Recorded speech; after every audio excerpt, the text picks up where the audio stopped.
everyone. Welcome to No Filter. I'm your host, Anna Kasparian. And if you listen to the show from last week or watched the show from last week, I have mixed feelings about it. Because Brett filled in for me, and I think that he was actually better than me.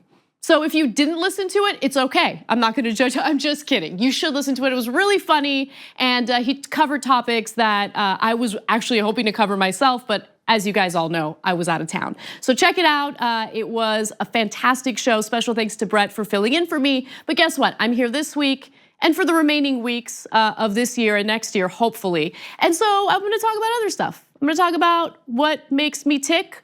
I'm gonna talk about the protests in France and the B block, and then later on I'm gonna share my favorite things. But the A block is about something a little different.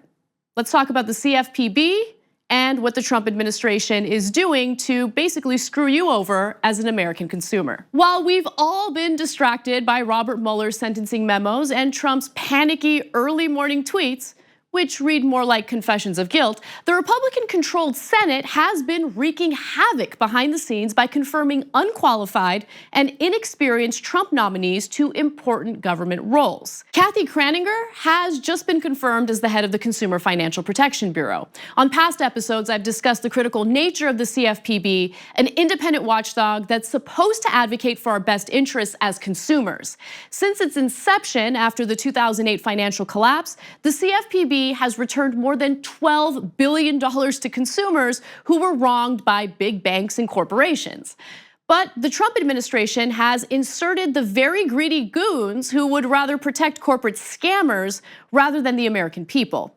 Mick Mulvaney successfully dismantled the CFPB and emboldened the same payday lenders who preyed on our veterans and had given him massive campaign donations.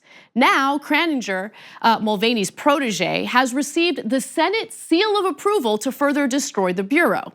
NPR notes that Kraninger's appointment is another slight by the Trump administration against the CFPB.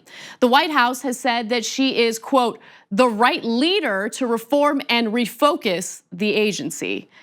Yeah, we all know what reform and refocus means. So does Kraninger have any experience overseeing financial institutions or acting as a watchdog for consumers? Have you ever brought a legal action and as counsel formulated a case against a bank, payday lender, or credit card company? And Ms. Kraninger, please be brief.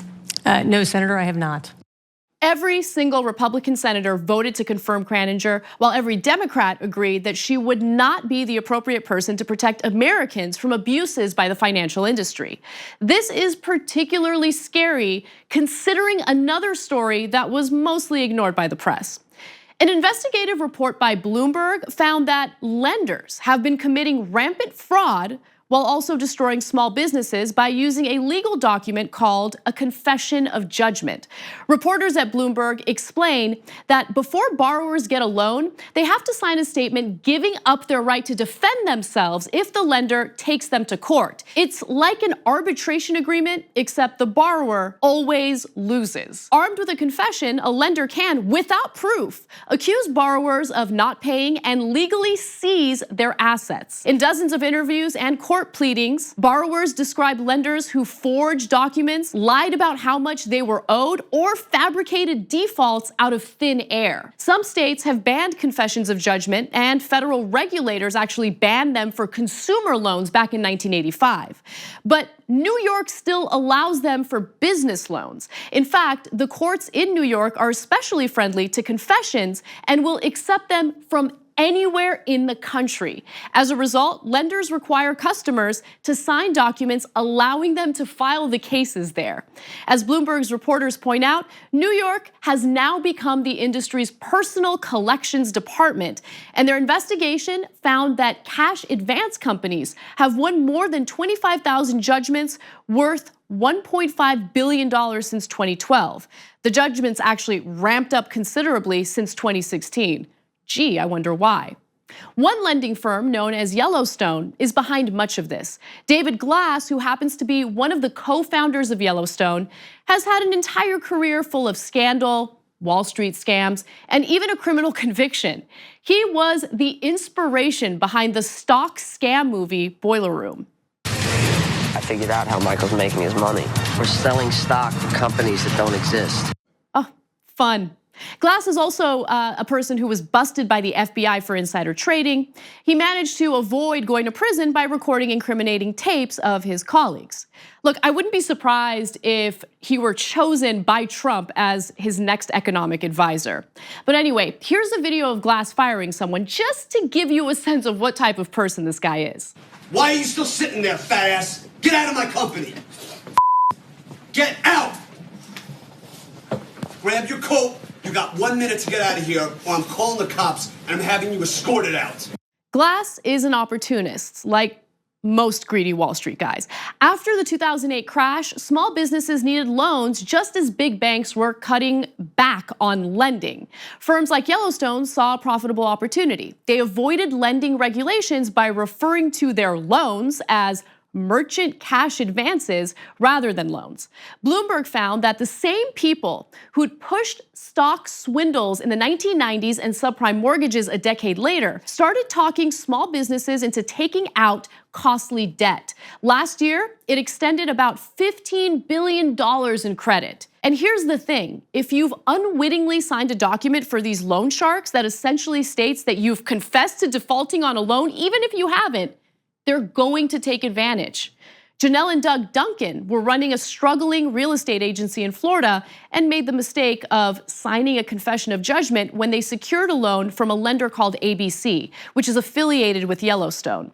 They received a loan of more than $36,000, which they were to repay in $800 debits from their bank account beginning literally the day after they got the money. This would continue for about 3 months until they'd repaid $59,960, amounting to an annualized interest rate of more than 350%. But even though they followed the terms of the loan and did everything right, the Duncans soon learned that their bank account had been frozen by the lender. ABC alleged that the Duncans had stopped making payments, which of course wasn't true. Bank records proved the lender had continued to get its daily $800 payments. But none of that mattered.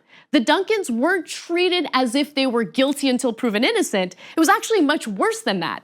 They were treated as if they were guilty no matter what. A clerk had approved the judgment less than a day after Yellowstone's lawyer asked for it. No proof was demanded, no judge was involved, and the Duncans didn't have a chance to present their side in court. The lender also inflated the amount the couple owed and even tacked on additional fees because why not? Unfortunately, the Duncans aren't alone. Their lawyer found that Yellowstone's legal counsel was representing the firm in more than 1,500 other confession of judgment cases. If you think this behavior by lenders like Yellowstone should be illegal, good. That means you believe in regulations and the need for government watchdogs to enforce laws. The Consumer Financial Protection Bureau used to be a powerful watchdog group before Mick Mulvaney stripped the organization of its power. And things will continue to deteriorate with someone like Trump in office. One of the first things he did as president was sign a ridiculous executive order requiring the repeal of 2 federal regulations in response to the passage of 1 regulation. In fact, here's Vice President Pence bragging about it. This president has signed more laws cutting through federal red tape than any president in American history, and it's already saved businesses and families up to $18 billion in red tape costs every year. In fact, the president early in our administration ordered every agency in Washington, D.C. to find 2 regulations to get rid of before issuing any new federal regulations on American businesses, large and small. So Pence just made up the $18 billion number there, but the underlying point is that you as the consumer can go F yourselves. Corporations want to increase their profits at your expense. And the Trump administration has no interest in looking out for you or small businesses. They're not looking to drain the swamp. They are the swamp.